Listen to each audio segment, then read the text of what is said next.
முன்னே எனக்கு நிறைவான மகிழ்ச்சி உண்டு. அருகில் எப்போதும் நித்திய பேரின்பம் உண்டு.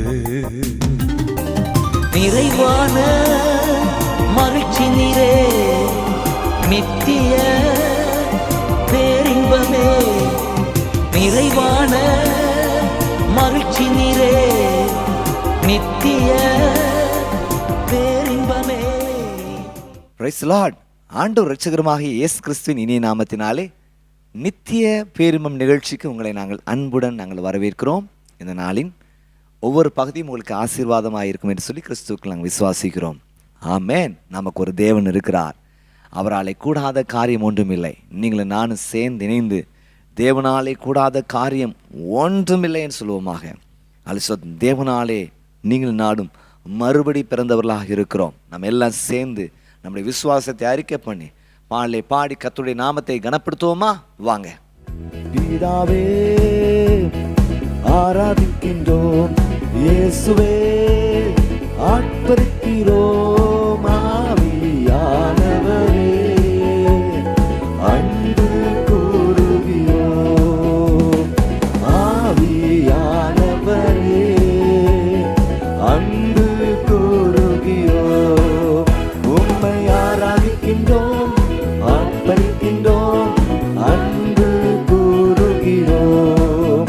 உம்மை ஆராதிக்கின்றோம், ஆட்படுகின்றோம், அன்பு கூறுகிறோம்.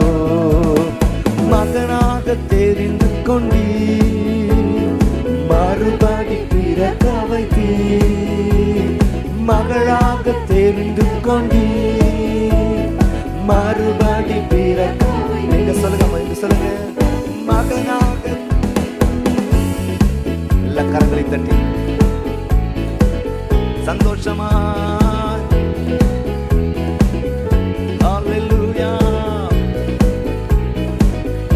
ஓ எல்லாம் சேர்ந்து ராஜாக்களும் நாங்களே, ஆசாரியர்களும் நாங்களே, ராஜாக்களும் நாங்களே, ஆசாரியர்களும் நாங்களே. உம்மை ஆராதிக்கின்றோம், ஆர்ப்பரிக்கின்றோம், அன்பு கூறுகிறோம். உம்மை ஆராதிக்கின்றோம், ஆர்ப்பரிக்கின்றோம், அன்பு கூறுகிறோம். பிதாவே ஆராதிக்கின்றோம், இயேசுவே ஆர்ப்பரிக்கின்றோம், ஆவியானவரே அன்பு கூறுகிறோம். ஆவியானவரே ஆவியானவரே அன்பு கூறுகிறோம்.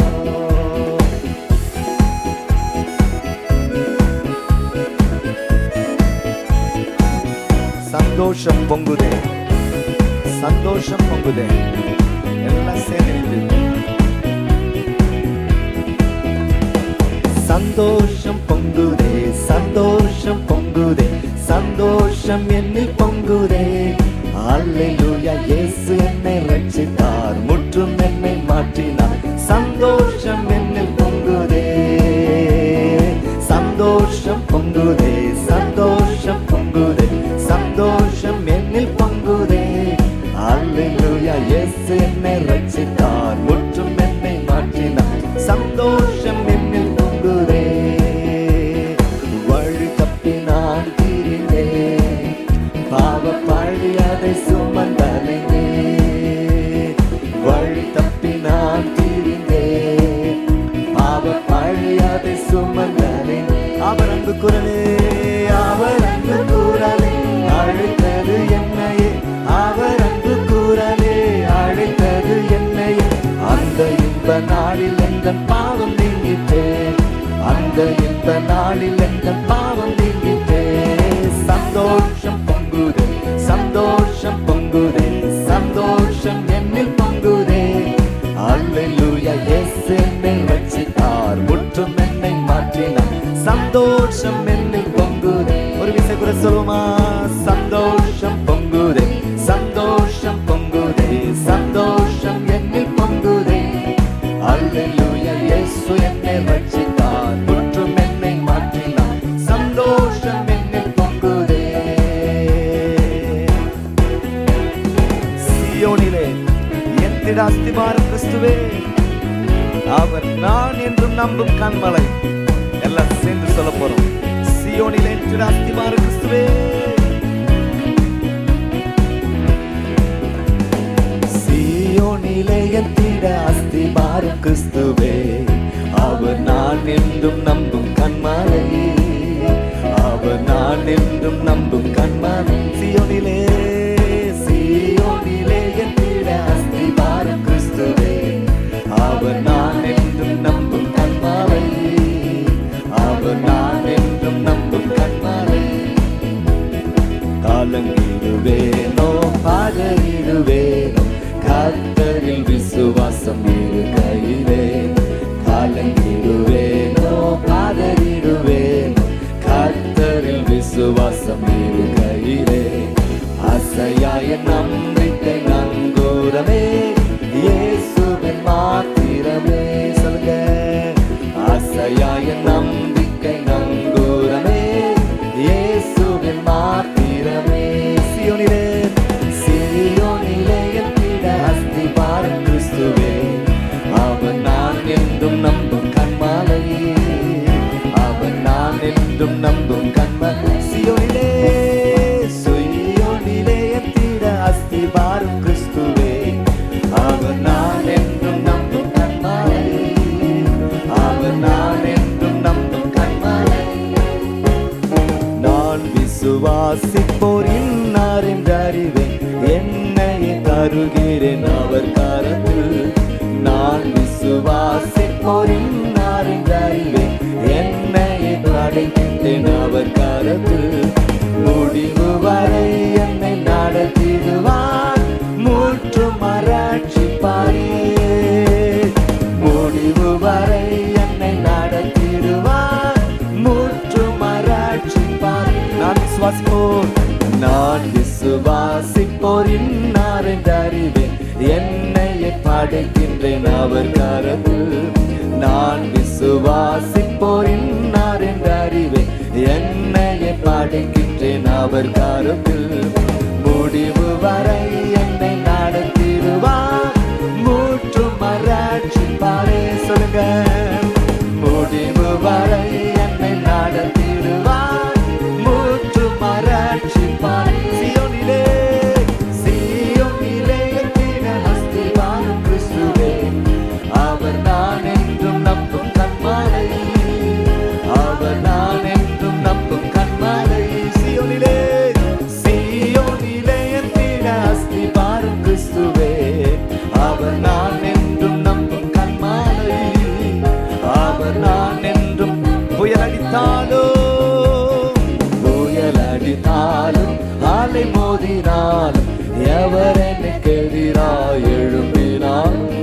புயலடித்தாலும் அலை மோதினாலும், எவர் எனக்கு எதிராய் எழும்பினாலும்.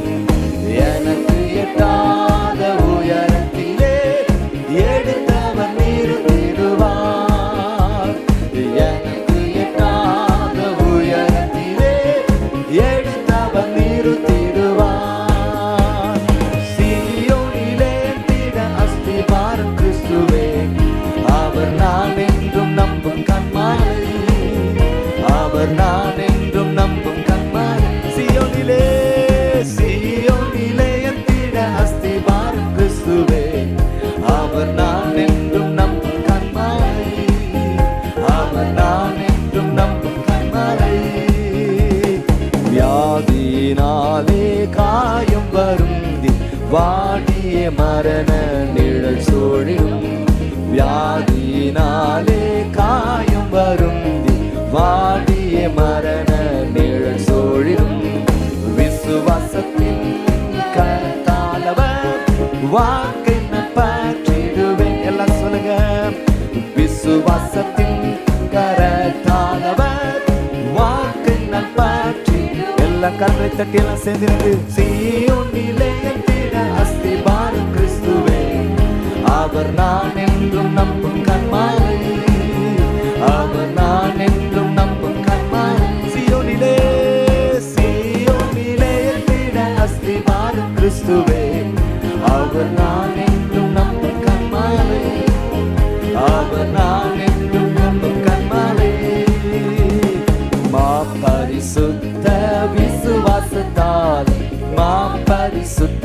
ஸ்தலம் மேகிடவே மா பரிசுத்த விசுவாசத்தால் மா பரிசுத்த ஸ்தலம் மேகிடவே திரை வழியாய் நம் சரீரத்தினால் திறந்தாரை தூய வழி. சேர்ந்து சொல்வோம்.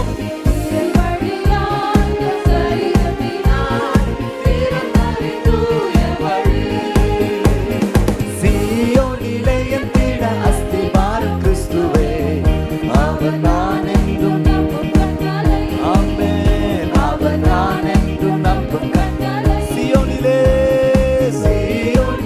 எந்திட அஸ்திபாரம் கிறிஸ்துவே அவர் நான் என்றும் நம்பும் கன்மலை அவர் நான் என்றும் நம்பும் கன்மலை. சகாயம் பெற்றேன் உதவி பெற்றேன் பாடி உம்மை துதிப்பேன். சொல்லுங்க. சகாயம் பெற்றேன் உதவி பெற்றேன் பாடி உம்மை துதிப்பேன். உம்மை போற்றுவேன் உம்மை உயர்த்துவேன் உம்மை பாடுவேன் உம்மை ஆராதிப்பேன். உம்மை போற்றுவேன் உம்மை உயர்த்துவேன் உம்மை பாடுவேன் உம்மை ஆராதிப்பேன். ஆம் தேவ ஜனங்களே, இந்த பாடல் நேரம் உங்களுக்கு ஆசீர்வாதமாக இருந்திருக்கும் என்று சொல்லி கிறிஸ்துவுக்குள் விசுவாசிக்கிறோம். தொடர்ந்து நித்திய பெருமன் கிறிஸ்டியன் மேட்ரிமனி குறித்த ஒரு அறிவிப்பை இப்பொழுது நீங்க பார்க்க இருக்கிறீங்க. பாருங்க.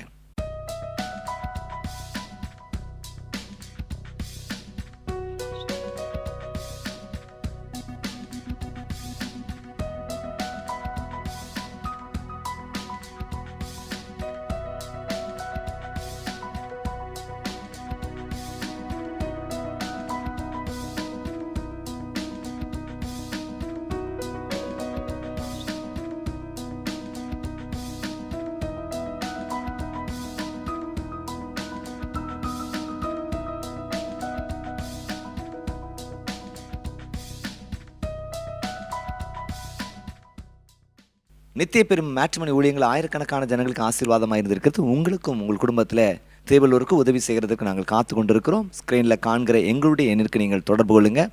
நாங்கள் உங்களுக்கு உதவி செய்வோம். கர்த்தர் நன்மையானதை நிச்சயமாய் தருவார். ஒரு குடும்பத்தை சேர்ந்த 5 பேர் 6 பேருக்கெல்லாம் திருமணம் நடக்க கர்த்தர் கிருபை செய்திருக்கிறார். இப்படியாக உங்களுக்கும் எங்கள் மூலமாக ஒரு சகாயத்தை நிச்சயமாக கர்த்தர் செய்வார். மிகுந்த தரிசனத்தோடு கூட நல்ல வளமான ஆசீர்வதிக்கப்பட்ட குடும்பங்கள் இணைக்கப்படணும் அப்படின்னு சொல்லி நாங்கள் ஏற்படுத்தியிருக்கிறோம். ஏற்ற தெரிவுக்கு நீங்கள் ஏற்ற இடம் நித்திய பெருமை கிறிஸ்டியன் மேட்ரிமனி உடனடியாக பதிவு செய்யும்படியாக உங்களை அன்புடன் கேட்டுக்கொள்கிறோம். தொடர்ந்து ஆண்டுடைய வார்த்தையை கேட்போமாக. இந்த மாதத்தில் நாம் தியானிக்கிற புத்தகங்கள் 1 யோவான் 2 யோவான் 3 யோவான் மற்றும் யோவான் எழுதின சுவிசேஷம் ஆகிய 4 புத்தகங்களை நாம் தியானிக்கத்தக்கதான கிருபை கர்த்தர் நமக்கு தந்திருக்கிறார். இயேசு கிறிஸ்துவின் அன்பின் சீஷன் ரொம்ப நல்ல கூடவே இருந்து நல்ல விஷயங்களை அப்சர்வ் பண்ணி நல்ல கரெக்டாக ஜனங்களுக்கு அவர் போதிக்கிறதை குறித்து பார்க்கிறோம். நல்ல கூடவே இருந்தார். அன்பின் சீசன் சொல்கிறோம். இயேசு கிறிஸ்துவின் மார்பில் சாய்ந்திருந்தவர் அப்படின்னு சொல்கிறோம். 3 பேரில் ஒருவர் சொல்கிறோம். அப்படி கூட இருந்து க்ளோஸாக கவனித்து ஸ்தோத்திரம் பேசுகிறத குறித்து பார்க்க. முக்கியமாக இயேசு கிறிஸ்துவின் போதனைகளை, த டீச்சிங்ஸ் ஆஃப் கிரைஸ்ட்டை அவர் ரொம்ப கரெக்டாக போதிக்கிறதை குறித்து பார்க்கிறோம். இப்பொழுது நம்ம தியானிக்க இருக்கிற ஒரு விஷயம் என்ன அப்படின்னா, வேற ஒன்றும் கிடையாது, தேவனால் பிறந்தவர்கள். இது அங்கே சொல்லப்பட்டிருக்கிற ஒரு கான்செப்ட், தேவனால் பிறந்தவர்கள். நம்ம எல்லாருக்கும் ஒரு பிறப்பு இருக்குது. ஆனால் வேதம் என்ன சொல்கிறதுனா, நீங்கள் நானும் மறுபடியும் பிறக்க வேண்டும் அப்படின்னு சொல்லுது. பாருங்க, எல்லாரும் தாயின் கருவிலேருந்து நம்ம பிறக்கிறோம். அப்போ பாருங்க, எல்லாரும் தாயின் கற்பத்திலேருந்து பிறக்கிறாங்க, அப்படித்தானே? இயேசுநாதர் கூட பரிசுத்தாவின் துணையோடு கூட ஒரு கற்பத்தில் தான் பிறக்கிறான்னு சொல்லி பார்க்கிறோம். அதே நேரத்தில் நீங்களும் நானும் அது போதும்னு இருந்துடக்கூடாது, மறுபடி பிறக்கணும் அப்படிங்கிறத குறித்து ஆண்டவருடைய வார்த்தை சொல்கிறது. ஆதாம் ஏவாள் மூலமாக இந்த உலகத்தின் பாவம் பிரவேசித்த நிமித்தமாக ஒரு மறுபிறப்பு அப்படிங்கிறது நமக்கு மிக மிக மிக மிக அவசியமான ஒன்றாக இருக்குது. அதான் உலகத்தில் சொல்லுவாங்க, ஒரு தடவை பிறந்தா அவருக்கு 2 மரணமா, 2 தடவை பிறந்தா அவருக்கு 1 மரணமா. பாருங்க, நல்லா கவனிங்க. ஒரு தடவை பிறந்தாருன்னா, தாயின் கற்பத்திலிருந்து மட்டும் பிறந்து மறுபடி பிறக்கவில்லை என்றால் அவருக்கு 2 மரணம். 1 சரீர மரணம், அது எல்லாருக்கும் நியமிக்கப்பட்ட ஒன்றாயிருக்கு. 2வதாக அல்லது அக்னியும் கந்தகம் எரியிற கடலாகிய 2ஆம் மரணம் சொல்லப்பட்டிருக்குது. அப்போ நரகம் அப்படிங்கிற ஒரு மரணம், நிரந்தரமான ஒரு வேதனை, வாதிப்பு, போராட்டம், இருள், அரிசோத்திரம், உபத்திரம் அப்படிங்கிறத குறித்து சொல்லப்பட்டிருக்குது. ஆனா யாரெல்லாம் 2 தடவை பிறந்திருக்கிறாங்களோ, தாயின் கற்பத்தில் பிறந்தது மாத்திரமல்ல, மறுபடி கிறிஸ்துவுக்குள்ள பிறந்திருக்கிறாங்களோ, அவர்களுக்கு ஒரே ஒரு மரணம் தான், அது சரீர மரணம். கரங்களை வைத்து அழைச்சுங்க பார்ப்போம். அதான் நான் சொல்றேன்னா, மறுபடி பிறத்தல் அப்படிங்கிறது மிக மிக முக்கியமான ஒரு காரியமாக இருக்கிறது என்பதை நான் மறந்துடக்கூடாது. இதுதான் இந்த 1 யோவான், 2 யோவான், 3 யோவான் மற்றும் யோவான் சுவிசேஷத்தில் இயேசு கிறிஸ்துவின் அன்பின் சீஷன் அதிகமாக வலியுறுத்தி சொல்கிறார். நீங்கள் நான் எப்படிப்பட்டவங்களா இருக்கணும்? மறுபடி பிறக்கிறவர்களா இருக்கும். சிறுவர்கள் கவனிங்க, வாலிபர்கள் கவனிங்க, நீங்கள் மறுபடி பிறக்கிறது மிக மிக மிக அவசியமா இருக்கிறது. சோத்திரம் இயேசு இருக்கும்பொழுது தனித்து வந்து சோத்திரம் நான் மறுபடி பிறக்கணும் அப்படிங்கிறத குறித்து ஒருத்தன் நித்திய ஜீவனை சுதந்திரித்துக் கொள்ள என்ன செய்யணும் அப்படின்னு சொல்லி கேட்ட பொழுது ஆண்டவர் மறுபடி பிறக்கிறதை குறித்து அங்கே திட்டமும் தெளிவுமாக சொல்கிறதை குறித்து பார்க்கிறோம். ஒருத்தன் ஜலத்தினாலும் ஆவியினாலும் பிறவிட்டால் தேவனுடைய ராஜ்யத்தை அவன் காண மாட்டான் அப்படிங்கிறத அவர் படம் பிடித்து காட்டுகிறதை நாம் பார்க்கிறோம். அப்ப மறுபடி பிறத்தல் அப்படிங்கிறது ரொம்ப அவசியமான விஷயம். அதை இல்லாம யாரும் இருந்துடக்கூடாதுன்னு சொல்லி பார்க்கிறோம். இந்த பகுதியில் நீங்க வாசித்து பார்க்கும் பொழுது இந்த மறுபடி பிறந்தவர்கள் எப்படிப்பட்டவர்களாக இருப்பார்கள் அப்படிங்கிறத இங்க யோவான் படம் பிடித்து காட்டுறாரு பாருங்க. அது எப்படிப்பட்டவர்கள் அப்படி இருப்பாங்கன்னா, முதலாவதாக அவர் சொல்ற காரியம், அவரை விசுவாசிக்கிறவர்களாக இருப்பார்கள். மறுபடி பிறந்தவர்கள் எப்படிப்பட்டவர்களாக இருப்பார்கள்னா, சிம்பிளான ஒரு விஷயத்தை அவர் சொல்றாரு பாருங்க. என்னது? அவரை விசுவாசிக்கிறவர்களாக இருப்பார்கள். ரெண்டாவதாக 3 பாயிண்ட் என்ன சொல்லிடுறேன். ரெண்டாவதாக மறுபடி பிறந்தவர்கள் எப்படிப்பட்டவர்களாக இருப்பார்கள்? அன்பு கூறுகிறவர்களாக இருப்பார்கள். மூன்றாவது ஒரு காரியத்தை சொல்றாரு, மறுபடி பிறந்தவர்கள் எப்படிப்பட்டவர்களாக இருப்பார்கள்னா அர்ப்பணிக்கிறவர்களாக இருப்பார்கள். அர்ப்பணிக்கிறவர்களாக இருப்பார்னு சொல்லி 3 விஷயத்த சொல்றார். அதுல 2வது காரியத்தை நம்ம நிறைய தியானிச்சிட்டோம், கடந்த நாட்களில் தியானிச்சிருக்கிறோம். இன்னைக்கு 2 காரியத்தை நம்ம தியானிக்க இருக்கிறோம். 2 F. முதலாவது ஃபெய்த் அண்ட் ஃபெய்த்ஃபுல்னஸ். நம்ம வாழ்க்கைக்கு 2 விஷயம் ரொம்ப முக்கியமான விஷயம். நான் மறுபடி பிறந்தேன் அப்படி சொல்றவங்க அல்ல எப்படிப்பட்டவர்களா இருப்பாங்க? ஃபெய்த், விசுவாசம் உள்ளவர்களாக இருப்பாங்க. 2வதாக ஃபெய்த்ஃபுல்னஸ், உண்மை உள்ளவர்களாக இருப்பார்கள். சொல்லுங்க அல்லேலூயா. அதான் சொன்னேன், அவரை விசுவாசிக்கிறவர்களாக, அவருக்கு அர்ப்பணிக்கிறவர்களாக. ஆண்டவரே நீங்க என்ன சொன்னாலும் செய்வேன், நீ சொன்னால் போதும் செய்வேன், நீ காட்டும் வழி நடப்பேன், உன் பாதம் ஒன்றை பிடிப்பேன், என் அன்பு இயேசுவே ஸ்தோத்திரம் ஹல்லேலூயா என்று சொல்லி பாடுறோம் பார்த்தீங்களா? அதன் உண்மையான அர்த்தம் இதா இருக்கிறது அப்படிங்கிறத மறந்துடாதீங்க. 3 விஷயங்கள் அவர் சொல்றாரு. தேவனால் பிறந்தவர்கள், அப்ப தேவனால் பிறக்கணும் அப்படிங்கிறது ரொம்ப அவசியமா இருக்கிறது. தேவனால் பிறந்தவர் எப்படிப்பட்டவர்களா இருக்கிறாங்க அப்படின்னா, அவரை விசுவாசிக்கிறவர்களா இருக்காங்க. நீ 1 யோவானின் புத்தகம் 5ஆம் அதிகாரத்தை திருப்பிங்க. 5:1, இயேசுவானவர் கிறிஸ்து என்று விசுவாசிக்கிற எவனும் தேவனால் பிறந்திருக்கிறான், பிறப்பித்தவரிடத்தில் அப்படின்னு சொல்லி வருது. அவன் நல்லா கவனிச்சுங்க. முதல் பகுதி தான் என்ன சொல்லப்பட்டிருக்கு அப்படின்னா, தேவனால் பிறந்தவன் எவனும், சரி, இயேசுவானவரே கிறிஸ்து என்று விசுவாசிக்கிற எவனும் தேவனால் எப்படிப்பட்டவனாக இருக்கிறான்? பிறந்தவனாக இருக்கிறான். இப்போ விசுவாசிக்கணும், அவரை நம்ம நம்பணும். யார்? கர்த்தர்னு நம்பணும். அன்னைக்கு இருந்த ப்ராப்ளத்தை அவர் பேசுறாரு. பொதுவாக நிருபங்கள் எழுதப்படும் பொழுது அன்னைக்கு அங்கே இருந்த பிரச்சனைகளை தான் அவங்க எழுதினதை குறித்து பார்க்கணும். அங்கே சபைக்குள்ள இருந்த பிரச்சனைகள் எதெல்லாம் ஜனங்கள் மத்தியில் வலியுறுத்தி சொல்லப்படணும் அப்படிங்கிறத நினைவு கூர்ந்து தான் அவங்க எழுதுறாங்க, வாரப்பட்டு எழுதுறாங்க. அதில் அவர் சொல்ற விஷயம் என்னன்னா, குழப்பங்கள், கிறிஸ்துவா அந்தி கிறிஸ்துவா, கிறிஸ்துவை போல தோற்றமளிக்கிற ஏராளமான ஆட்கள் இருந்த சூழ்நிலை, கள்ள போதனைகள், கள்ள தீர்க்க தரிசனங்களா இருந்தது. அப்படிப்பட்ட சூழ்நிலையில ஜனங்கள் தடுமாறி போயிடக்கூடாது, வேறு வழியாக போயிடக்கூடாது, ஒன்ன நினைச்சு இன்னொரு வீழ்ச்சிக்குள்ள போயிடக்கூடாது, கிறிஸ்துவை தொடர்ந்து பின்பற்ற வேண்டும் என்கிறதற்காக அவர் வலியுறுத்தி சொல்ற காரியம் என்னன்னா, நீங்க அவரை விசுவாசியுங்கள். கரங்களை வைத்து வரவேற்று பார்ப்போம்.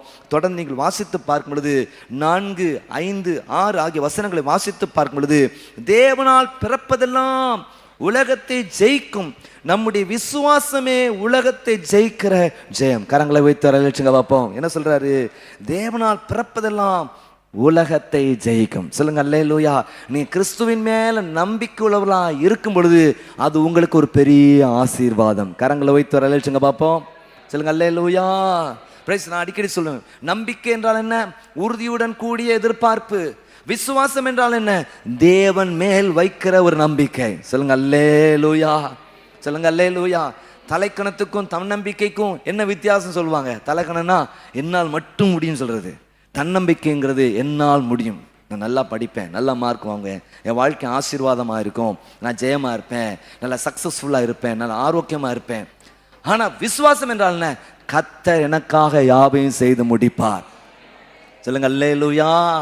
கர்த்தர் எனக்கு உதவி செய்வார், அவருடைய வலது கரம் எனக்கு மகிமையான காரியத்தை செய்யும். இதுக்கு பேர் தான் என்னது? விசுவாசம். எத்தனை பேர் விசுவாசிகள் இங்கே இருக்கிறீங்க? சொல்லுங்க அல்லேலூயா. ஒரு ஊழியக்காரர் சொல்ல, விசுவாசிகளா விஷ ஊசிகளா அப்படிம்பாரு, அவருக்கு கிடைச்ச பிரச்சனை.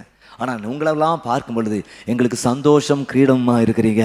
நல்ல தரமான விசுவாசிகள். நல்ல கரங்களை உயர்த்தி ஒரு அல்லேலூயா சொல்லுங்க பார்ப்போம். அப்போ வரும் விசுவாசம் என்ன சொல்லப்பட்டிருக்கிறது? கிறிஸ்துவானவரே கிறிஸ்து விசுவாசிக்கிறவனும் தேவனால் பிறந்திருக்கிறான் அப்படி சொல்லி பார்க்கிறோம். 5ஆம் வசனத்தை வாசிப்பாரு. கிறிஸ்துவானவர் தேவனுடைய குமாரன் என்று விசுவாசிக்கிறவனே அன்றி உலகத்தை ஜெயிக்கிறவன் யார்? ஏன்னா அவர் இங்கே இந்த உலகம் அப்படின்னு சொல்றது எதை சொல்றாரு? உங்களுக்கு அழகா தெரிஞ்சு கான்டெக்ட்ல பார்த்தீங்கன்னா, கண்களின் இச்சை, மாம்சத்தின் இச்சை, ஜீவனத்தின் பெருமையை ஜெயிக்கிறவன். கரங்களை வைத்து வரலிச்சுங்க பார்ப்போம். அல்ல அதை குறித்து தான் அவர் பேசுறாரு பாருங்க. தொடர்ந்து நீங்க வாசித்து பார்க்கும் பொழுது 6ஆம் வசனத்தை பாருங்க. அவர் சொல்றாரு பாருங்க, இயேசு கிறிஸ்துவாகிய இவரே ஜலத்தினாலும் இரத்தத்தினாலும் வந்தவர். ஜலத்தினாலே மாத்திரமல்ல, ஜலத்தினாலும் இரத்தத்தினாலும் வந்தவர். ஆவியானவர் சத்தியமாகியால் ஆவியானவரே என்ன செய்யறாராம்? சாட்சி கொடுக்கிறவராக இருக்கிறான்னு சொல்லி பார்க்கிறோம். அப்படி சொல்லிட்டு தொடர்ந்து அவர் பேசிக்கிட்டே வர்றாரு பாருங்க. நீங்க பரலோகத்தில் சாட்சி இருக்கிற மூவர், பிதா, வார்த்தை, பரிசுத்தாவி என்பவர்களே, இம்மூவரும் ஒன்றாயிருக்கிறார்கள். பூலோகத்திலே சாட்சி இருக்கிற 3, ஆவி, ஜலம், ரத்தம் என்பவைகளே, இம்மூன்றும் ஒருமைப்பட்டிருக்கிறது. 9ஆம் வசனம் கவனிங்க. நம் மனுஷனுடைய சாட்சி ஏற்றுக்கொண்டால் அதை பார்க்கலும் தேவனுடைய சாட்சி அதிகமாக இருக்கிறது. தேவன் தம்முடைய குமாரனை குறித்து கொடுத்த சாட்சி இதுவே. உலகத்தில் எத்தனையோ பேரை நம்புகிறோம், எத்தனையோ டெக்னாலஜியை நம்ம நம்புகிறோம். அல்ல சோத்திரம், நம்ம வாட்ஸ்அப்பை நம்புகிறோம், அப்படிதானே? ஆனால் சோத்திரம் எது லீக் ஆயிராதுன்னு நீங்கள் நம்புறீங்க, ரைட்டா? கரெக்டாக தகவல் போய் சேரன்னு நம்புறீங்க, டெக்னாலஜியை நம்புகிறாங்க. எத்தனையோ கம்பெனிகளில் பாருங்க, டெலிகம்யூனிகேஷன் நம்பி இருக்கிறாங்க, சார்ந்திருக்காங்களா இல்லையா? அன்னைக்கு நெட் இல்லைன்னா அவ்வளோதான், அது கம்பெனியே நடக்காது. பேங்க்லாம் அதை சார்ந்திருக்கு. திடீர்னு சாஃப்ட்வேரில் பிரச்சனை அப்படின்னா எல்லாம் நம்பி இருக்கிறோம். அதே நேரத்தில் நீங்கள் கர்த்தரை தாராளமாக நம்பலாம். ஏன்னா இதெல்லாம் உங்களை கைவிட்டாலும் கர்த்தர் ஒருபோதும் உங்களை கைவிட மாட்டார். கரங்களை வைத்து அழிச்சுங்க பார்ப்போம். அதை தான் இங்கே பதிவு செய்கிறார். இன்னைக்கு நம்ம சொல்லணும் அப்படின்னா அதான் சொல்லணும். மனுஷருடைய சாட்சியை ஏற்றுக்கொண்டா அதை பார்க்கணும் தேவனுடைய சாட்சி அதிகமாக இருக்கிறது. எல்லாத்தையும் நம்புகிறோம், டெக்னாலஜி நம்புகிறோம், சிஸ்டத்தை நம்புகிறோம், அப்படிதானே? எல்லாம் நமக்கு கை கொடுக்கும், நமக்கு ஆசீர்வாதமாக இருக்கு. ஏஐ நம்புகிறோம், சரியா? இப்போ நிறைய வேலைகளை செய்யுது இன்னைக்கு. அது நமக்கு நம்ம கரெக்டாக சிஸ்டமேட்டிக்காக செய்து கொடுக்கு, பல ஆப்ஷன்ஸை செய்து கொடுக்கு. எல்லா ஃபீல்ட்லையும் வந்துட்டு பாருங்க, ஆட்டோமேஷன், அதில் நிறைய விஷயங்களை வந்துட்டுன்னு சொல்லி பாருங்க. இதெல்லாம் நம்புகிறோம். ஆனால் அதெல்லாம் ஒரு குறிப்பிட்ட காலம் வரைக்கும் உங்களுக்கு உதவி செய்யும். நித்திய ஜீவன் வரைக்கும், நித்திய வாழ்க்கை வரைக்கும் உங்களுக்கு உதவி செய்கிறவர் ஆண்டவராக இயேசு கிறிஸ்து ஒருவர் மாத்திரமே. கரங்களை வைத்து தள்ளிச்சுங்க பார்ப்போம். சொல்லுங்க அல்லேலூயா, ஆமென் சொல்லுங்க பார்ப்போம். அல்லேலூயா, ஆமென். அதை நீங்கள் அறிஞ்சுக்கிடுங்க, அவரை சார்ந்துக்கிடுங்க. ரொம்ப முக்கியமான விஷயம். Praise the Lord. 10ஆம் வசனத்தை வாசித்து பார்க்கும் பொழுது, தேவனுடைய குமாரத்தில் விசுவாசமாக இருக்கிறவன் அந்த சாட்சியை தனக்குள்ளே கொண்டிருக்கிறான். பாருங்க, அந்த சாட்சி தனக்குள்ளே கொண்டிருக்கிறான். தேவனை விசுவாசியாதவனோ தேவன் தம்முடைய குமாரனை குறித்து கொடுத்த சாட்சியை விசுவாசியாததினால் அவரை பொய்யராக்குகிறான்னு சொல்லி பாருங்க. பாஸ்டரையா காலைல கூட சொன்னாங்க. 11ஆம் வசனத்தை எல்லாம் சேர்ந்து வாசிங்க. தேவன் நமக்கு நித்திய ஜீவனை தந்திருக்கிறார், அந்த ஜீவன் அவருடைய குமாரன் இருக்கிறது என்பதே அந்த சாட்சி. என்ன சாட்சி? தேவன் நமக்கு நித்திய ஜீவனை தந்திருக்கிறார், அந்த ஜீவன், அல்லேலூயா, அவரை நம்ம நம்புறது மூலமாக அந்த ஜீவன் நமக்குள்ள வந்திருக்குது அப்படிங்கிறது தான் ஒரு பெரிய சாட்சி. இப்போ எத்தனை பேர் புரிஞ்சிருக்கு சொல்லுங்க பாப்போம். அல்லேலூயா சொல்லுங்க. அல்லேலூயா. அப்ப தேவ ஜனங்களே, சோத்திரம், மேகம் போன்ற திரளான சாட்சிகள் இருக்குது, அதை நீங்க அறிந்து கொள்ளுங்க. மீண்டும் வரலாறு இருக்குது. ஹலோ ஸ்தோத்திரம். இது ஒரு மனிதனுடைய கண்டுபிடிப்பல்ல, மனுஷனை சிருஷ்டித்த ஒரு ஆண்டவர் மனுஷனுக்கு ஒரு திட்டத்தை வச்சு மறுபடியும் மனிதனை மீட்டெடுக்கிறதற்கு நல்ல ஸ்தோத்திரம் ஒரு வழிமுறையை காட்டியிருக்கிறார். நீங்களும் நான் அவரை விசுவாசிக்கும் பொழுது மறுபடி நாம் பிறக்கிறோம், அவருக்காக வாழ ஆரம்பிக்கிறோம். கரங்களை வைத்து வர அழைச்சுங்க பார்ப்போம். அல்லேலூயா. 13ஆம் வசனத்தை வாசித்து பார்க்கும் பொழுது, உங்களுக்கு நித்திய ஜீவன் உண்டு என்று நீங்கள் அறியவும் தேவனுடைய குமாரனுடைய நாமத்தின் மேல் விசுவாசமா இருக்கவும் தேவகுமாரனுடைய நாமத்தின் மேல் விசுவாசமாக இருக்கிற உங்களுக்கு இவைகளை நான் எழுதுகிறேன்.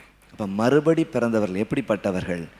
அவரை விசுவாசிக்கிறவர்கள். அவர் என்னை கொன்று போட்டால் அவர் மேல் நம்பிக்கையாய் நான் இருப்பேன். சொல்லுங்க அல்லேலூயா. நீர் என்னை ஆசீர்வதித்தால் ஒழிய உம்மை நான் போக விடுவது இல்லை. அந்த ஃபெய்த், அவர் மேல ஆணித்தரமான விசுவாசத்தை கர்த்தர் உங்களுக்கும் எனக்கும் நிறைவாய் தருவாராக. அல்லேலூயா. எத்தனை பேர் விசுவாசிக்கிறீங்க சொல்லுங்க பாப்பா. அல்லேலூயா.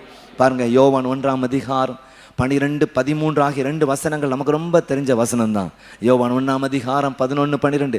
அவர் நாமத்தின் மேல் விசுவாசம் உள்ளவராய் அவர் ஏற்றுக்கொண்டவர்கள் எத்தனை பேர்களோ அத்தனை பேர்களும் அவருடைய பிள்ளைகளாகும்படி அவருக்கு அதிகாரம் கொடுத்தார். அடுத்த வசனத்தை நீங்க வாசித்து பார். 11ஆம் வசனமா 13ஆம் வசனத்தை வாசிப்பாரு. அவர்கள் இரத்தத்தினாலாவது மாம்ச சித்தத்தினாலாவது புருஷனுடைய சித்தத்தினால பிறவாமல் தேவனாலே பிறந்தார். சொல்லுங்க அல்லேலூயா. அப்போ தேவனால் பிறந்தவர்கள் எப்படிப்பட்டவர்கள்? அவரை முழு இதயத்தோடு, முழு ஆத்மாவோடு, முழு மனதோடு, முழு பலத்தோடு நம்புகிற ஒரு கூட்டமா இருக்கிறார்கள். அப்போ நீங்க இதுல சொல்லும்போது விசுவாசம், அவருடைய நாமத்தின் மேல் நம்ம விசுவாசம் வேணும். நீங்க 1 யோவான் 3ஆம் அதிகாரம் 23ஆம் வசனத்தை நீங்க வாசித்து பார்க்கும் பொழுது, நாம் அவருடைய குமாரனாகிய இயேசு கிறிஸ்துவின் நாமத்தின் மேல் விசுவாசமா இருந்து, அப்ப எதுல விசுவாசமா இருக்கு? அவர் நாமத்தின் மேல், இயேசு என்கிற நாமத்தின் மேல் நாம் விசுவாசமா இருக்கணும். ஆண்டவரே, உங்க நாமம், உங்க நாமத்தில் அற்புதங்கள் நடக்குது, பேய்கள் ஓடுது, நோய்கள் தீருது, விசுவாசிக்கிறவளா நடக்கிற அடையாளங்கள் நாமன உறுதியாவரை பற்றிக்கணும். சொல்லுங்க அல்லேலூயா. சுற்றி இருக்கிற ஜனங்கள் எல்லாம் இந்த காலத்துல பாருங்க, மனுஷகுமாரன் வரும் நாட்கள்ல எப்படிப்பட்ட நாட்களா இருக்கும் சொல்லப்பட்டிருக்குன்னா, நோவாவின் காலத்தில் இருந்தது போல ஜனங்கள் புசிப்பும் குடிப்பும் பெண் கொண்டும் பெண் கொடுத்தும் ஜலப்பிரளயம் தங்களை வாரி கொண்டு போகும்படி இப்படி போகும் வரைக்கும் என்ன பண்ணி உணர்வில்லாதவலாம். உங்களுக்கு கிள்ளி பார்த்துக்கிடுங்க, உணர்வு இருக்கா? எத்தனை பேர் வலிக்குது? கிள்ளி பார்த்தீங்களா? இருக்கா? உணர்வு இருக்கா? ஒரு ஆன்மீக உணர்வு நமக்கு இருக்கும் பாருங்க. அவனுக்கு இருந்துச்சு, எல்லாரும் சிரிச்சாங்க அவனை பார்த்து. லூஸ் கணங்கம்மா, லூஸ் கணங்கா ஒரு பேழையை கட்டிக்கிட்டு இருக்கான். பேழை கப்பல் கட்டுறது எங்கே கட்டுவாங்க? கடற்கரை பக்கத்தில் கப்பல் கட்டுவாங்க. இவர் ஊருக்கு பல கிலோமீட்டர் உள்ள தள்ளி கட்டிட்டு இருக்கார். சரியான லூஸ். எல்லாம் சிரிச்சாங்க. நான் சின்ன வயசுல சின்ன மூவிஸ்லாம் பார்த்துருக்கேன், அதை சம்மந்தமான இதெல்லாம் பார்த்துருக்கேன் பாருங்க. எல்லாரும் பயங்கரமாக பிக்சரை பார்த்துருக்கிறேன். ரொம்ப சிரிச்சு கேலி கிண்டல். ஆனால் அது ஒன்றுமே அவன் காதில் கொடுத்துக்கிடவே இல்லை, உள்ள எடுத்துக்கிடவே இல்லை. அவர் என்ன சொல்றாரோ அதான் முக்கியமான விஷயம். அவர் உங்களுக்கு என்ன சொல்றாரோ அதன்படி செய்யுங்கள். கரங்கள் வைத்து லட்சங்க பார்ப்போம். தனக்கு கட்லேட்ட படியே அவன் செய்தான். ஒரு ஆமென் சொல்லுங்க பார்ப்போம். அல்லேலூயா. மனைவி, மக்கள் 3 பேர், மருமக்கள் எல்லாம் ஏறினாங்க, எல்லா மிருக ஜீவனும் ஏறினாங்க. அது சோத்திரம். 40 நாள் இரவும் பகலும் மழை, வானத்தின் பலகணிகள் தந்தா, பூமி நீரூற்றெல்லாம் திறக்கப்படுது பாருங்க. பெரிய மழை, படகு பேழை மிதக்க ஆரம்பிச்சிட்டு எல்லாரும் கேலி கிண்டல் பண்ணவங்க பாருங்க ஓடோடி மலைக்கெல்லாம் போயிருப்பாங்க. மலைகளெல்லாம் தாண்டி தண்ணீர் வந்தோடனே பாருங்க எல்லாரும் மாண்டு போன சூழ்நிலை. இன்னைக்கு அந்த உணர்வற்ற நிலை இருக்குது. அல்ல சொல்ற ஊழியருக்கு உணர்வு இல்லை, அல்ல சொல்ற என்னது விசுவாச மக்களுக்கு உணர்வு இல்லை, குடும்ப தலைவருக்கு உணர்வு இல்லை, குடும்ப தலைவிக்கு உணர்வு இல்லை, பிள்ளைகளுக்கு உணர்வே இல்லை, வாலிபருக்கு சுத்தமாக உணர்வு இல்லாத நிலைகள் இருக்கிறதை குறித்து பார்க்கிறோம். இது அவங்களாவே செய்கிற நிலைகள் அல்ல. இந்த உலகத்தின் வஞ்ச நிலை எல்லாருமே சிக்கின ஒரு நிலையை காணப்படுகிறோம். அல்ல சொல்ற உணர்வே இல்லை. அல்ல ஆண்டவரை தேடணும் அப்படிங்கிற உணர்வு இல்லை. அல்ல சொல்ற ஆண்டவர் இல்லாம நம்ம இதுவும் செய்ய முடியாது அப்படிங்கிற உணர்வு இல்லை. கடவுள் எனக்கு எதற்கு தேவை, எனக்கு எல்லாமே இருக்குது அப்படின்னு சொல்ற நிலைகள் இருக்கிறது. எல்லாம் இருந்தாலும் அவர் இல்லைன்னா எல்லாமே பூஜ்யம்தான். அதான் காலில் பாஸ்டர் சொல்லும் பொழுது, மனுஷன் உலகம் முழுவதையும் ஆதாயப்படுத்தினாலும் தன் ஜீவனை நஷ்டப்படுத்தினால் அவனுக்கு எல்லாம் லாபம் என்ன? அப்போ நல்ல கவனிங்க தேவ ஜனங்களே ஒரு விஷயத்தை. என்ன அப்படின்னா, தேவனால் பிறந்தவன் அவன் எப்படிப்பட்டவன்? அவரை விசுவாசிக்கிறவன். அப்படி நாமத்தை விசுவாசிங்க. அது மாத்திரமல்ல, அரிஸ்தோத்திரா, நீங்க 1 யோவான் 4ஆம் அதிகாரம் 16ஆம் வசனத்தை நீங்க வாசித்து பார்க்கும்போது சொல்றாரு, தேவன் நம்மேல் வைத்திருக்கிற அன்பை நாம் அறிந்து விசுவாசிக்கிறோம். தேவன் அன்பாகவே இருக்கிறார். சொல்லுங்க அல்லேலூயா. என்ன அவருடைய அன்பை நீங்க விசுவாசிங்க. சொல்லுங்க அல்லேலூயா. அவருடைய அன்பை எதுல பார்க்க முடியும்?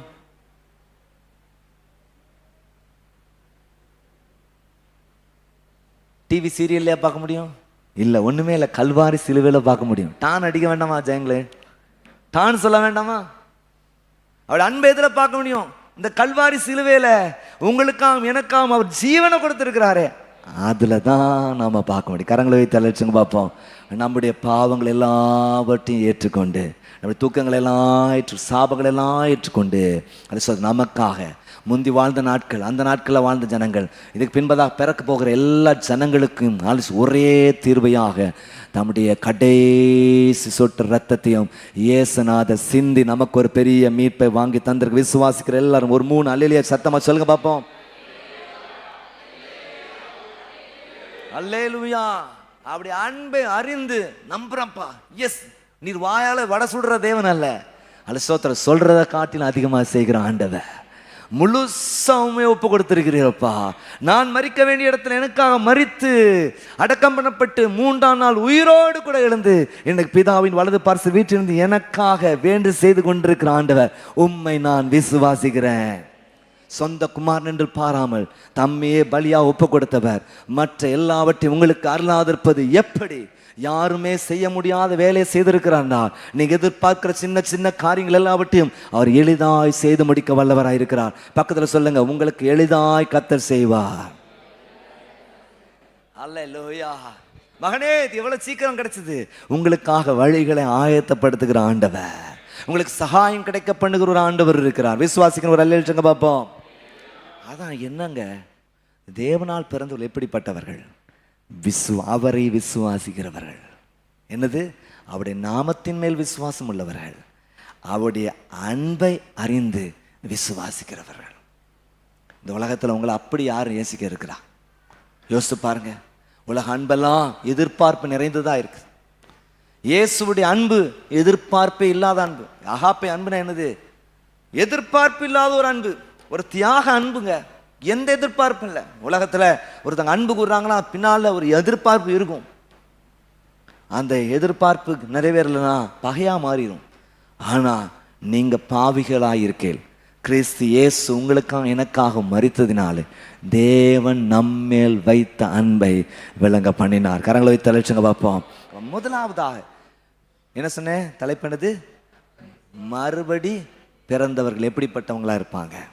தேவனால் பிறந்தவர் எப்படிப்பட்டவங்களா இருப்பாங்க? முதலாவது, அவரை விசுவாசிக்கிறவர்களா இருப்பார். நீங்க எழுதிக்கிடுங்க. 1 யோவான் புத்தகம் 4ஆம் அதிகாரம் 1-3 வசனங்கள். வீட்டில் போய் உங்களுக்கு வாசிங்க. 5ஆம் வசனத்தை நீங்க இந்த இயேசுவை நீங்க விசுவாசிக்கிறவர்களா இருப்பீங்கன்னா என்ன செய்வீங்க அப்படின்னா, அறிக்கை பண்ணுவீர்கள். 2ஆவதாக அறிவிப்பீர்கள். இந்த 2 விஷயத்தை அவர் சொல்றாரு பாருங்க.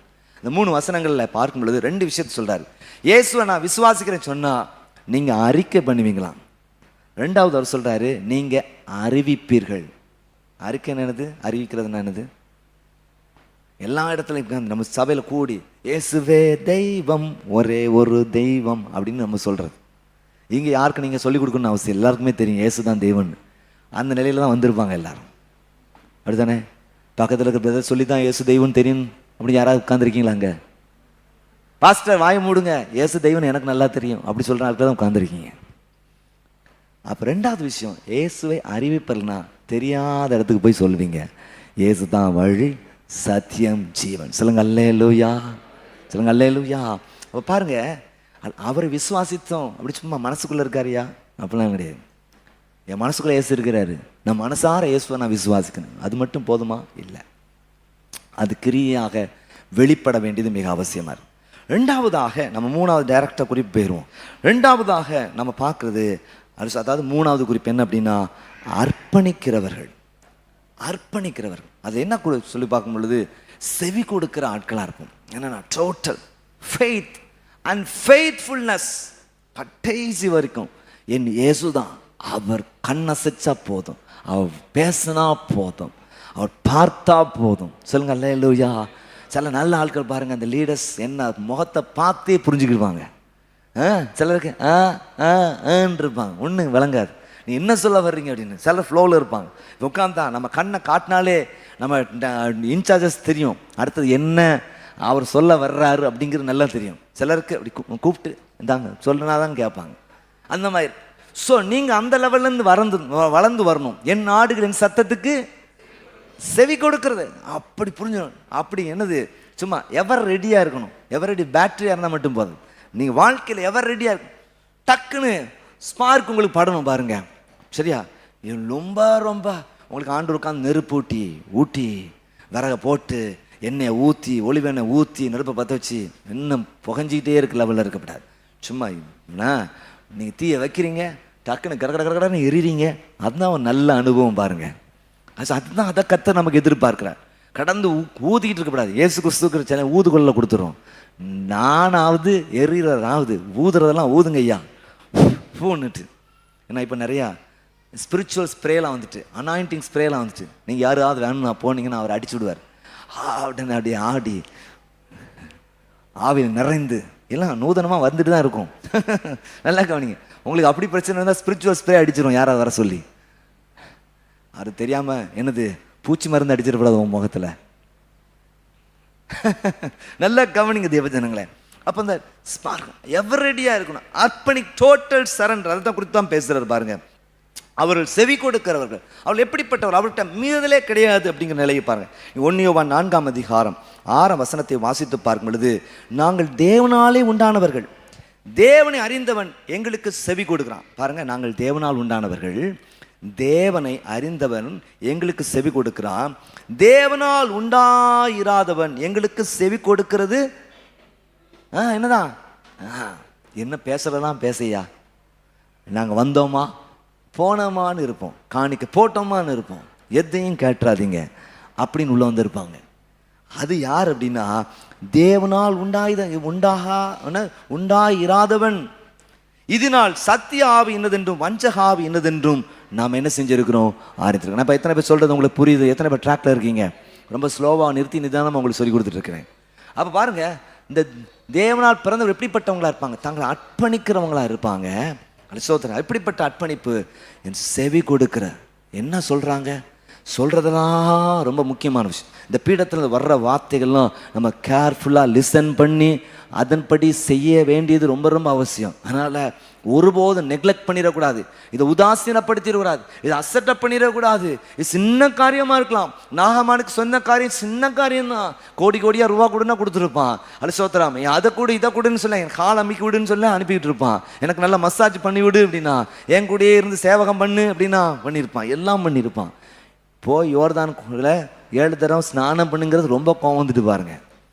ஆனால் கூட இருக்கிற ஒருத்தன் சொன்னா பாருங்க, பெரிய காரியத்தை செய்ய சொன்னா செஞ்சிருப்பீங்க, சின்ன காரியத்தை செய்ய சொல்றாரு, போய் செய்யுங்கய்யா, செய்துதான் பாருங்களேன்.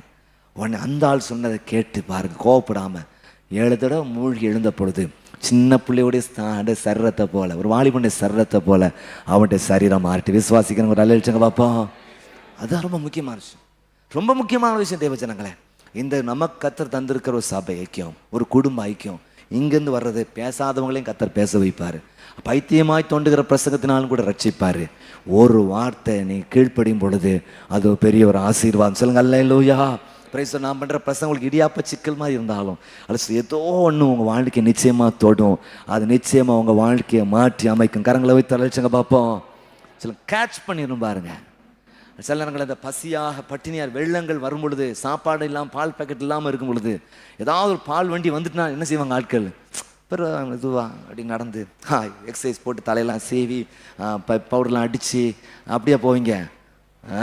இருக்கிற போட்ட வஸ்திரத்தோட பாஞ்சு போய் 4-5 பேர் அப்படி தூக்கி தள்ளி வச்சுட்டு போய் பால் பேக்கெட்டை வாங்கிட்டு வருவீங்க. வானத்துலேருந்து சில நேரங்கள் ஹெலிகாப்டர்லேருந்து போடுவாங்க பாருங்க. போட்டோன்னு என்ன செய்வாங்க?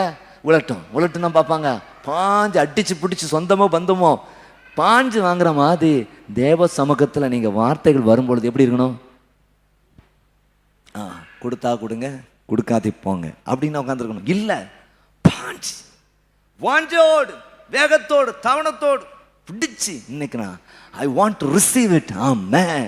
நான் தேவனால் பிறந்தவனா இருக்கணும், அதுக்கு நான் அவர் விசுவாசிக்கிறவனா நான் இருக்கணும். வெறும் விசுவாசம்னா என்னது? அல்ல, அவருடைய நாமத்தின் மேல் விசுவாசம் உள்ளவனா இருக்கணும், அவருடைய செயல் மேல் நான் விசுவாசம் உள்ளவனா இருக்கணும்.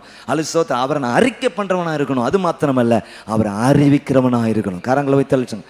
அதே போல என்னை முழுவதுமா அர்ப்பணிங்க. எல்லாம் டோட்டலா. ஒரு பஸ்ல பயணிக்கிறீங்கன்னா அந்த டிரைவருக்கும் அந்த வாகனத்துக்கும் டோட்டலா சரண்டர் பண்றீங்க. பாத்தீங்களா? கவலை இல்லாம தூங்குறீங்க. கொண்டு போய் சென்னையில் சேர்ப்பார், பெங்களூரில் சேர்ப்பார்னு நினைப்பீங்க. அப்போ இயேசுநாதர் உங்கள் வாழ்க்கை இருக்கும் பொழுது டோட்டல் அர்ப்பணித்தேன் என்னை முற்றுமிலுமாக, ஆத்மநாதா உம் கரத்தில் அனைத்தும் மக்கே சொந்தம் என்று அன்பரேனே தட்டம் செய்கிறேன். அனைத்தும் கிறிஸ்துவுக்கே, எந்த அனைத்தும் அர்ப்பணமே. கரங்களை வைத்து வரலைச்சுங்க பார்ப்போம். எத்தனை பேர் டோட்டல் சரண்டர் கொடுக்க விரும்புகிறேன்? 2 கரத்தை வைத்து, ஆண்டவரே என்னை முற்றுமாய் முழுவதுமாக அர்ப்பணிக்கிறேன். அப்பா என்னை முற்றுவதும் அர்ப்பணித்தேன் ஐயா. உயிரோடு இருக்கும் நாளெல்லாம் உமக்கு சொந்தம் ஐயா. அர்ப்பணித்தேன் ஆவி ஆத்மா சரீரத்தை அர்ப்பணிக்கிறேன். கரங்களை கீழே போட்டு விடுங்க. பாருங்க, தொடர்ந்து நீங்க யோவான் 8ஆம் அதிகாரம் பாருங்க, 47ஆம் வசனத்தை நீங்க வாசித்து பாருங்க. John chapter 8 and verse 47. 47ஆம் வசனத்தை வாசித்து பார்க்கும் பொழுது யோவான் 8:47, தேவனால் உண்டானவன் தேவனுடைய வசனங்களுக்கு செவி கொடுக்கிறான். நீங்கள் தேவனாலே உண்டாயிராதபடியினால் செவி கொடுக்காமல் இருக்கிறீர்கள். நீங்கள் தேவனால் உண்டாயிராதபடியினால் செவி கொடுக்காமல் இருக்கிறீர்கள் அப்படி சொல்றாரு. அப்ப பாருங்க, தேவனா உண்டானவன் யார் சொல்றா? இது இயேசுநாதர் சொல்றாரு. இயேசுநாதர் தெளிவா சொல்றாரு. பாருங்க, நீங்க தேவனால் உண்டானவர்களா இருப்பீங்கன்னா தேவனுடைய வசனங்களுக்கு அப்படியே சரண்டர் ஆவீங்க. சொல்லுங்க அல்லேலூயா. இதை தாண்டி என்னையா? அப்படிலாம் செயல்பட்டதுனால தான் மிஷினரிகள் பல தேசங்களுக்கு போய் ஊழியங்களை செஞ்சாங்க. நம்மளை மாதிரி யோசிச்சு பார்த்தாங்கன்னா, நமக்கு வீடு கிடைக்குமா, இன்டர்நெட் கிடைக்குமா, மொபைல் ஃபோன் கிடைக்குமா, நமக்கு வெஹிக்கிள் கொடுப்பாங்களா, அசிஸ்டன்ஸ் கொடுப்பாங்களா, ரைட்டா, கால் அமைக்க விடுறதுக்கு 4 பேர் கொடுப்பாங்களா, ரைட்டா, அப்படி எல்லா ப்ரொஃபஷனும் கிடைக்குமா, அப்படி தடையில்லாமல் சரியா என்னது பணங்கள்லாம் தருவாங்களா, மாதம் மாதம் என்னது ஸ்பான்சர்ஸ் எல்லாம் கிடைக்குமா, அப்படி யோசிப்போம். அவங்கெல்லாம் ஒன்றுமே இருப்பான், வரும் வராமல் இருக்கும், ஒன்றுமே தெரியாது. ஆண்டவர் டோட்டல் அர்ப்பணிச்சு. நீங்கள் சொல்லிட்டீங்களா, வேற என்ன வேலை, எல்லாம் பார்த்தோம். நீங்கள் உங்களுக்காக மறிக்கவும் நாங்கள் ஆயத்தமாக இருக்கிறோம். சொல்லுங்க அல்லேலூயா. எனக்கு இந்த பிரசங்கெல்லாம் எடுபடாது. என்ன படங்கள்லாம் எடுபடாது. இன்னைக்கு ஹெல்த் வெல்த் காஸ்பல் தான் எடுபடும். நான் இது யோசிச்சுட்டு இருக்கும் பொழுது நேற்று பார்த்தேன் பாருங்க, ஹெல்த் வெல்த்தில் நம்ம எல்லாருக்கும் காமன் வெல்த் தான் ஒரு காஸ்பல். என்னது? எல்லாரும் நல்லா இருக்கும். கரங்களை வைத்து அழைச்சுங்க பாப்போம். எல்லாரும் சத்தியத்தை அறிகிற அறிவை அடையணும். சொல்லுங்க அல்லேலூயா. எல்லாரும் ஆசீர்வாதமாக இருக்கணும். அதான் ஆண்டவருடைய விருப்பமாக இருக்கிறது. சொல்லுங்க அல்லேலூயா. நீங்கள் மட்டும் ஒரு ஆள் அங்கல்ல. ஆண்டவருடைய எண்ணமே காமன் வெல்த். காமன் வெல்த் அப்படிங்கிறது கண்ட்ரிஸே வச்சிருக்கேன். காமன் வெல்த், ஹெல்த், வெல்த், அதை தாண்டி என்னதான் இருக்கணும்? Common wealth. ரொம்ப முக்கியமாக இருக்கு. எல்லாரும் அதுக்கு தான் பிரசவம். நான் எப்பயுமே சொல்லுவேன், எல்லாரும் நடுவரே பாட்டு நடக்கும்பொழுது சிறுவர் கூலியும் நடக்கும், வாலிபர் கூலியும் நடக்கும், பெரியவங்களுக்கு கூலியும் நடக்கும், அல்லது புதுசாக வந்தவங்களுக்கு கூலியும் நடக்கும், விசுவாசிக்கிறதுக்கு நடக்கும், விசுவாசியாதவங்களுக்கு நடக்கும், எல்லாருக்கும் நடக்கும். கரங்களை வைத்து அழைச்சுங்க பார்ப்போம். பாருங்க, இயேசுநாதர் சொல்றாரு. இன்னொரு வசனத்தை பாருங்க, 7ஆம் அதிகாரம் திருப்பிடுங்க. 16, 17, 18 ஆகிய வசனங்களை வாசித்து பார்க்கும் பொழுது யோவான் 7ஆம் அதிகாரம் 16, 17, 18 எல்லாம் பாருங்க, வாசிங்க, சேர்ந்து வாசிங்க. இயேசு அவர்களுக்கு பிரதித்திரமாக, என் உபதேசம் என்னுடையதாக இராமல் என்னை அனுப்பினவருடையதாக இருக்கிறது. அவருடைய சித்தப்படி செய்ய மனதுள்ளவன் எவனோ அவன் இந்த உபதேசத்தில் தேவனால் உண்டாயிருக்கிறதோ நான் சுயமாய் பேசுகிறனோ என்று அறிந்து கொள்வான். 18ஆம் வசனம் எல்லாம் சேர்ந்து. சுயமாய் பேசுகிறவன் தன் சுய மகிமையை தேடுகிறான், தன்னை அனுப்பினவரின் மகிமையை தேடுகிறனோ உண்மையுள்ளவனாயிருக்கிறார், அவரிடத்தில் அநீதி இல்லை. அப்போ பாருங்க, இன்னைக்கு சுய மகிமையை பிரஸ்தாபம், நான் அப்படி செஞ்சானாக்கும், இப்படி செஞ்சானாக்கும் அப்படிங்கிறதுக்கு நம்ம ரொம்ப இண்டிவிஜுவலாக மகிமை கொடுக்குறோம். ரைட்டா? மைக் டைசன், என் அக்கா பையன் சொன்னான், மைக் டைசன் ஃபைட் பண்ணுறாரு, 58 வயசு 27 வயசு அப்படின்னு சொல்லி ஃபைட் நடக்க போகுது, நெட்ஃப்ளிக்ஸில் போடுறாங்களாம், இது என்ன பயங்கரமாக பெட் கட்டி இருக்கிறாங்க அப்படின்னு சொன்னேன். நான் சொன்னேன் செட்டிங் தான் கண்டிப்பாக இருக்கும், அது செட்டிங் தான். ரைட்டா? அடுத்த விஷயம் இப்போ 27 வயசில் இருக்கிறவங்க பவரே வேறு லெவலில் இருக்கும். 58 வயசில் அவர் எவ்வளோ எக்ஸ்பீரியன்ஸ்டான ஆளாக இருந்தாலும் வயசுக்கேற்ற பவர் தான் இருக்கும். கடைசி நடந்து என்னது? 8 ரவுண்டு அவங்க கரெக்டாக விளையாடிட்டாங்க. அதுதான் செட்டிங்கு. என்ன 8 ரவுண்டில் 2 நிமிஷமாக நடந்து கடைசியில் யார் ஜெயிச்சா?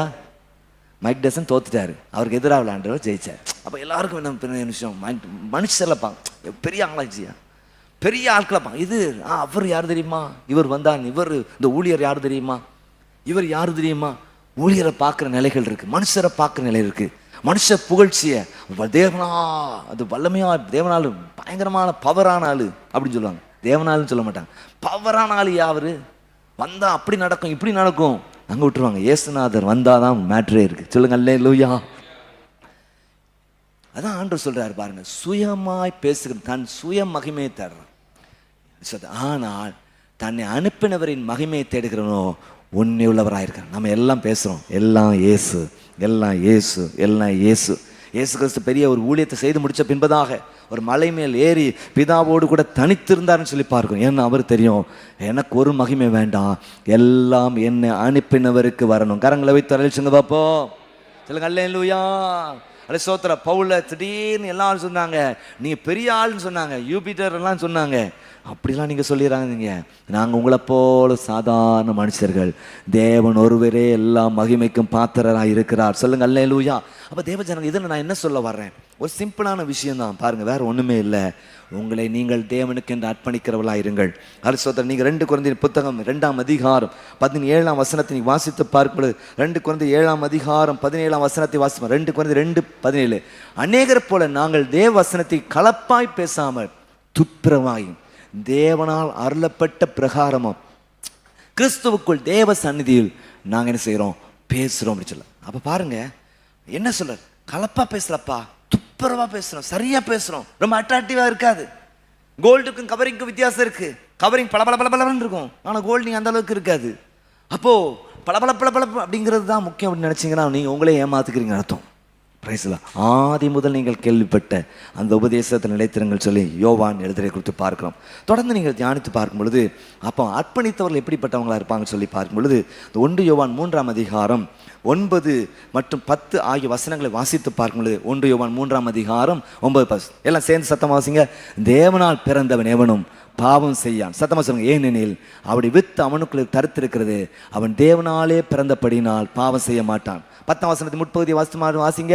இதனால் தேவனுடைய பிள்ளைகள் இன்னார் என்றும் பிசாசின் பிள்ளைகள் இன்னார் என்றும் வெளிப்படும். கரங்களை வைத்து ஒரு அழைச்சுங்க பார்ப்போம். அப்ப இந்த பகுதி நீங்க வாசித்து பார்க்கும் பொழுது அவர் சொல்ற ஒரு விஷயம் என்ன அப்படின்னா, ஹேபிச்சுவல் சின் அப்படின்னு சொல்ல. ஹேபிச்சுவல் வழக்கமாக செய்து கொண்டே இருக்கிறது. தேவனால் பிறந்த எவனும் பாவம் செய்யானா தொடர்ந்து பாவத்தையே செஞ்சுக்கிட்டு இருக்க மாட்டான். இந்த பாவம் நிறைந்த உலகத்தில் வாழ்றதுனால உங்களை அறிந்தோ அறியாமலோ சில பாவங்கள் குறைகள் உங்கள்கிட்ட இருந்து வெளிப்படும். எவ்வளோ பெரிய பரிசுத்தான் உங்களை ட்ரிகர் பண்ணிக்கிட்டே இருந்தேன், நான் உங்களை கிள்ளிக்கிட்டே இருக்கிறேன், உங்களை அடிச்சுக்கிட்டே இருக்கேன். எவ்வளோ பெரிய பரிசுத்தமான நீங்கள் இருந்தாலும் ஒரு கட்டத்தில் என்ன வந்துடும், உங்கள் பழைய மனுஷன் வெளியே வந்துடும். ஆமாவா இல்லையா? மகா பரிசுத்தவான்களே சொல்லுங்க, வெளியே வரதான் செய்யும். நம்ம குறைவுள்ளவர், திடீர்னு ஒரு வார்த்தை வெளியே வந்துடும், கெட்ட வார்த்தை வந்துடலாம், பழசு வந்துடலாம், திடீர்னு ஒரு கை நின்றுடும், சில நேரங்களில் சில செயல்பாடு நமக்கு வரும். ஆனால் பைபிள் என்ன சொல்லுது அப்படின்னா, அது வரவே கூடாதுன்னு சொல்லலை, வரும். வந்த உடனே ஒரு ஆட்டுக்குட்டியை மாதிரி சேற்றில் விழுந்துட்டேன்னு சொல்லி அவங்ககிட்ட சம்பந்தப்பட்ட ஆள்கிட்ட மன்னிப்பை கேட்டு, தேவன்கிட்ட மன்னிப்பை கேட்டு, பரத்துக்கு விரோதமாக உமக்கு விரோதமாக பாவம் செய்த ஆண்டவர் என்ன மன்னிங்க மன்னிங்க மன்னிங்கன்னு சொல்லி புரண்டு எடுத்து சரிப்படுத்துகிறதான் கிறிஸ்தவ வாழ்க்கை. கரங்களை தலைச்சங்க பார்ப்போம். யாரும் மகா பரிசுத்தவான்னு சொல்லிட்டு இருந்தா நம்பாத வேண்டிய அவசியம் இல்லை. ஆனால் சோதனை, ஐயோ நான் தப்பு செய்கிறேன்னு நீங்கள் உங்களை தன்னது குற்ற உணர்வும் அடைய வேண்டிய அவசியம் இல்லை. உங்களுக்கு தேவை பாவ உணர்வு, அது உங்களுக்குள்ள விடுதலையை தருகிறதா இருக்கிறது. ஒரு ஆமென் சொல்லுங்க பார்ப்போம். சொல்லுங்க அல்லேலூயா. அப்போ ஹேபிச்சுவல், தொடர்ச்சியான பழக்கமாக மாறிடக்கூடாது. அதான் ஆரம்பத்திலே நம்ம சரிப்படுத்திடணும். ஆரம்பத்திலே சரிப்படுத்திட்டோம்னா, புரண்டு சரிப்படுத்திட்டோம்னா தொடர்ந்து நமக்கு வராது. அதான் ஆண்டவர் கையும் மையுமா அகப்பட்ட ஸ்திரீயை பார்த்து கூட சொல்றாரு, நீ போ இனி அதான் ஆண்டோடைய பிரின்சிபல். தொடர்ந்துகிட்டே இருக்காத, அது ஆபத்துன்னு சொல்கிறத கொடுத்து பார்க்கணும். ஏன்னா பாருங்க, தொடர்ந்து வாசித்து பார்ப்போம். நீங்க 1 கொரிந்தியர் புத்தகம் 6ஆம் அதிகாரம் 19-20 ஆகிய வசனங்களை வாசித்து பார்க்கும் பொழுது 1 கொரிந்தியர் 6ஆம் அதிகாரம் 19-20 ஆகிய வசனங்கள் எல்லாம் சேர்ந்து சத்தமா வாசிங்க. உங்கள் சரீரமானது நீங்கள் தேவனாலே பெற்றும் உங்களை தங்கியும் இருக்கிற பரிசுத்த ஆவியுடைய ஆலயமாக இருக்கிறது என்றும் நீங்கள் உங்களை உடையவர்கள் அல்லவென்று அறியீர்களா? சத்தம் வாசிக்கணும். கிரேத்து கொள்ளப்பட்டீர்களே, ஆகையால் தேவனுக்கு உடையவர்கள் ஆகிய உங்கள் சரீரத்தினாலும் உங்கள் ஆவியினாலும் தேவனை மகிமைப்படுது. கரங்களை வைத்து அழைச்சுங்க பார்ப்போம். ஹல்லேலூயா. முந்தி கிறிஸ்துவுக்கு முன்னு வாழ்க்கை இருந்துச்சு, அது வெளிப்படாது. கிறிஸ்துவுக்கு பின்னுங்கிற வாழ்க்கை தான் என் வாழ்க்கையில் வெளிப்ப. ஏன்னா கிறிஸ்துவுக்கு என்னை முற்றுமாய் முழுவதுமாய் நான் அர்ப்பணித்திருக்கிறேன். சொல்லுங்க அல்லேலூயா. ஒரு கிறிஸ்துவுக்குள்ள இருந்தால் புது சிருஷ்டியா இருக்கிறான், பழையவரெல்லாம் ஒழிந்து போயின, எல்லாம் புதிதாயின. சொல்லுங்க அல்லேலூயா. எத்தனை பேர் தேவனால் பிறந்தவங்க இங்க இருக்கு? கரங்களை வைத்து ஒரு அல்லேலூயா பார்ப்போம். நீங்கள் யார்? அவரை விசுவாசிக்கிறவர்கள். நீங்கள் யார்? அர்ப்பணிக்கிறவர்கள். டோட்டல் என்ன இயேசு, என் ஆவி ஆத்மா சரீரம் எல்லாம் உங்களுக்கு தான்ப்பா. என்னது? இந்த ஆவி ஆத்மா சரீரம் டோட்டல் உங்களுக்கு தான். நான் என்று சொல்ல ஒன்றும் இல்லை. நான் யார் என்று சொல்ல எனக்கு ஒன்றுமே இல்லை. எத்தனை அதான் ஒரு உன்னத அனுபவம் பாருங்க. சொல்லுங்க அல்லேலூயா. ஏன்னா ஆண்டவர் உங்களை என்னையும் விலை கொடுத்து வாங்கியிருக்கிறார், தம்முடைய ஜீவனை கொடுத்தே வாங்கியிருக்கிறார். நீங்கள் நான் அவருடைய ப்ராப்பர்ட்டியாக இருக்கிறோம். சொல்லுங்க அல்லேலூயா. அவருடைய ப்ராப்பர்ட்டியாக தான் உங்களுக்கு ஒரு சுதந்திரத்தை கொடுத்துருக்கிறாரு. அந்த சுதந்திரத்தை நீங்கள் இருமாப்பா ஆளுகிறவர்களாக இருக்கக்கூடாது, அதை உதாசீனப்படுத்துகிறவர்களாக இருக்கக்கூடாது, ஏசாவை போல இருந்துடக்கூடாது. கண்ணீர் விட்டு கதறியும் மனமாது அடையாமல் போனான்னு சொல்லப்பட்டிருக்கிற தேவ ஜனங்களே, ரோமர் 2ஆம் அதிகாரம் 29ஆம் வசனத்தை வாசித்து பார்க்கும்போது, உள்ளத்திலே யூதனானவனே யூதன், எழுத்தின்படி உண்டாகாமல் ஆவின்படி இதயத்தில் உண்டாகும் விருத்த சேதனமே விருத்த சேதனம். இப்படிப்பட்டவனுடைய புகழ்ச்சி மனுஷரா அல்ல, தேவனாலே உண்டு. சரி, எங்க வெளியரங்கள் இல்லையா? நாம வெளியே பார்த்தா நார்மலாக தான் இருக்கணும். கிட்ட வந்து பார்க்க பார்க்க பார்க்க என்னது, அப்பா சூப்பர்ல, பக்கத்து சொல்லுங்க நீங்க சூப்பர்ல அப்படின்னு தெரியும். தூரத்தில் பார்க்கணும் அத்தி மரம் மாதிரி சும்மா செழுமையா இருக்கிறது பார்த்தா ஆஹா இந்த விசுவாசி இவங்கள மாதிரி தான். கிட்ட வர வர வர வர இப்போ திடீர்னு மழை பெஞ்சதுனால கொஞ்சம் ஸ்மெல் வந்துச்சு பார்த்தீங்களா, அந்த மாதிரி